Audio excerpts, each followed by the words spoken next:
9 साल की उम्र और खून से लिखा न्याय का पत्र। क्या ग्वालियर के इस मासूम को मिल पाएगा इंसाफ या सिस्टम की बेरुखी इसकी ले लेगी जान?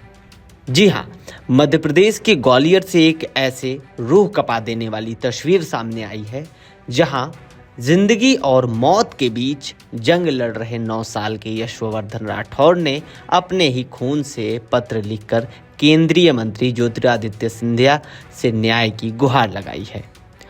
मासूम का आरोप है कि एक झोला छाप डॉक्टर ने बिना डिग्री डिप्लोमा के उसे दवाओं का ऐसा ओवरडोज दिया कि उसका पूरा शरीर बीमारियों का घर बन गया। सिंधिया ने बच्चे को न्याय दिलाने का भरोसा दिया है, लेकिन पिता पुत्र ने चेतावनी भी दी है कि यदि अब कार्यवाही नहीं हुई तो वे आत्मदाह कर लेंगे।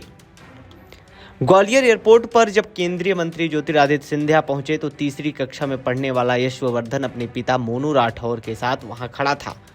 बच्चे ने अपने खून से लिखा पत्र सिंधिया को सौंपा। सिंधिया ने न केवल पत्र को गंभीरता से पढ़ा, बल्कि जब उनका काफिला रवाना हो रहा था तब दोबारा पिता पुत्र को सामने देखकर गाड़ी रुकवाई और आश्वासन दिया कि वे बच्चे के साथ अन्याय नहीं होने देंगे। दरअसल ये पूरी कहानी 2020 में शुरू हुई थी। यशवर्धन के पिता उसे बालों की कम ग्रोथ के इलाज के लिए सिंधिया की छावनी स्थित डॉक्टर कुलदीप सक्सेना के पास ले गए थे।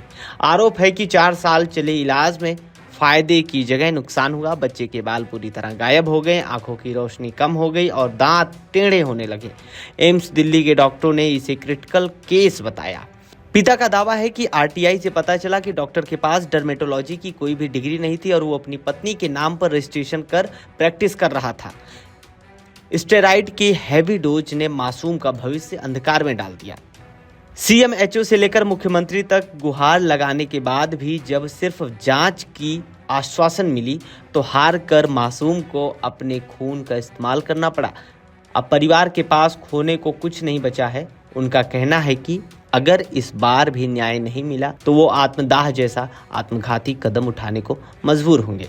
इस पूरे मामले पर यशवर्धन राठौर पीड़ित मासूम ने क्या कुछ गुहार लगाई है सिंधिया जी से, आइए सुनवाते हैं। मेरा नाम यशवर्धन है। यशवर्धन, बताइए क्या दिक्कत हुई आपको? मुझे ये दिक्कत हुई कि जो मैंने पुलिस सक्सेना पे अपना इलाज कराया था, तो मैं इलाज कराते उसकी दवाई से साइड इफेक्ट हुआ और उसकी वजह से उस दवाई की वजह से मेरी गंभीर हालत है आज, और कोई कार्रवाई नहीं की जा रही है। अगर कार्रवाई नहीं की जाएगी तो मैं धंधर पे बैठूंगा। किस किस से आपने मुलाकात की? मैंने सीएम पे की और सीएमएचओ से की और भी पूर्व मंत्रियों से करी, जब भी उस पर कार्रवाई नहीं करी जा रही है। कोई सुनवाई नहीं? कोई सुनवाई नहीं हुई है।